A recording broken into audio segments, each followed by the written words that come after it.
ಈ ನವರಾತ್ರಿಯಲ್ಲಿ ದೇವರಿಗೆ ಏನು ನೈವೇದ್ಯ ಇಡೋದು ಅಂತ ಯೋಚನೆ ಮಾಡ್ತಿದ್ರೆ ಬನ್ನಿ ಒಂದು ಸಿಂಪಲ್ಲಾಗಿ ಕಡಿಮೆ ಸಮಯದಲ್ಲಿ ಅಕ್ಕಿ ಪಾಯಸ ಮಾಡ್ಕೊಳ್ಳೋಣ. ಕಡಿಮೆ ಸಮಯದಲ್ಲಿ ಮಾಡಿದ್ರೂ ಇದ್ರ ರುಚಿ ಅಂತೂ ಅದ್ಭುತ. ಮೊದಲಿಗೆ ಒಂದು ಪ್ಯಾನ್ಗೆ 2 ಸ್ಪೂನಷ್ಟು ತುಪ್ಪ ಹಾಕ್ತಾ ಇದ್ದೀನಿ. ತುಪ್ಪ ಎಲ್ಲ ಸ್ವಲ್ಪ ಕಾದ ಮೇಲೆ ಅದಕ್ಕೆ ಸ್ವಲ್ಪ ಗೋಡಂಬಿ, ಸ್ವಲ್ಪ ಬಾದಾಮಿ ಇವೆರಡನ್ನು ಕೆಂಪಗಾಗೋವರೆಗೂ ಹುರ್ಕೋತಾ ಇದ್ದೀನಿ.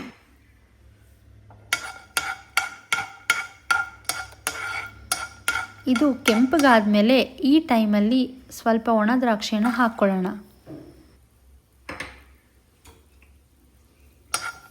ಎಲ್ಲವನ್ನು 2 ನಿಮಿಷ ಹುರ್ಕೊಂಡು ತೆಗೆದಿಟ್ಕೋತಾ ಇದ್ದೀನಿ.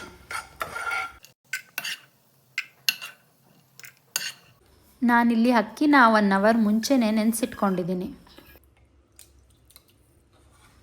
ನೆನೆಸಿಟ್ಕೊಂಡಿರೋ ಅಕ್ಕಿಯನ್ನು ಅದೇ ಪ್ಯಾನಿಗೆ ಹಾಕಿ 5 ನಿಮಿಷ ಚೆನ್ನಾಗಿ ಹುರ್ಕೊಳ್ಳೋಣ.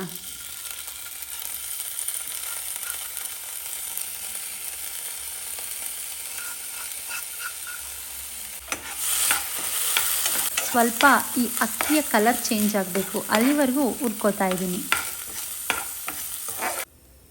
2 ಕಪ್ ಆಗುವಷ್ಟು ಫುಲ್ ಫ್ಯಾಟ್ ಮಿಲ್ಕ್ನ ತೊಗೊಂಡಿದ್ದೀನಿ.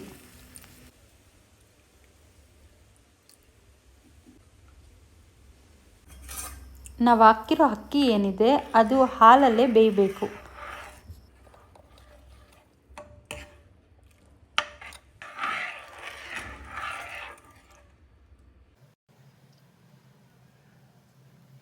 ಈ ಪಾಯಸ ಕುದ್ಲಿಕ್ಕೆ ಸ್ಟಾರ್ಟ್ ಆಗುತ್ತೆ. ಅರ್ಧ ಹಂತಕ್ಕೆ ಬಂದ ಮೇಲೆ ಕೇಸರಿ ಹಾಲು ಏನಿದೆ ಅದನ್ನು ಹಾಕೋತಾ ಇದ್ದೀನಿ. ಒಂದ್ಸರಿ ಈ ಥರ ಕುದಿಲಿಕ್ಕೆ ಸ್ಟಾರ್ಟ್ ಆದಮೇಲೆ ಲೋ ಫ್ಲೇಮ್ ಮಾಡಿಕೊಂಡು ಈ ಥರ ಕೈ ಬಿಡದಿರ ತಿರ್ಗಿಸ್ಕೊತಾ ಇರಬೇಕು.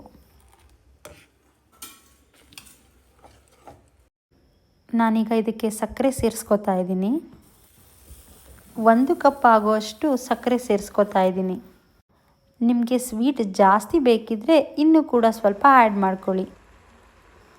ಏಲಕ್ಕಿ ಪುಡಿನ ಸೇರಿಸ್ಕೊತಾ ಇದ್ದೀನಿ. ನಾವು ಮೊದಲೇ ಫ್ರೈ ಮಾಡ್ಕೊಂಡಿರೋ ಅಂತಹ ಗೋಡಂಬಿ, ದ್ರಾಕ್ಷಿ, ಬಾದಾಮಿ ಇವೆಲ್ಲವನ್ನು ಸೇರಿಸಿ ಒಂದೊಳ್ಳೆ ಮಿಕ್ಸ್ ಕೊಟ್ಟರೆ ಅಕ್ಕಿ ಪಾಯಸ ರೆಡಿ ಆಗೋಗುತ್ತೆ. ನೋಡೋದಕ್ಕೆ ಎಷ್ಟು ಚೆನ್ನಾಗಿ ಕಾಣ್ತಿದೆಯೋ ರುಚಿ ಕೂಡ ಅಷ್ಟೇ ಚೆನ್ನಾಗಿರುತ್ತೆ.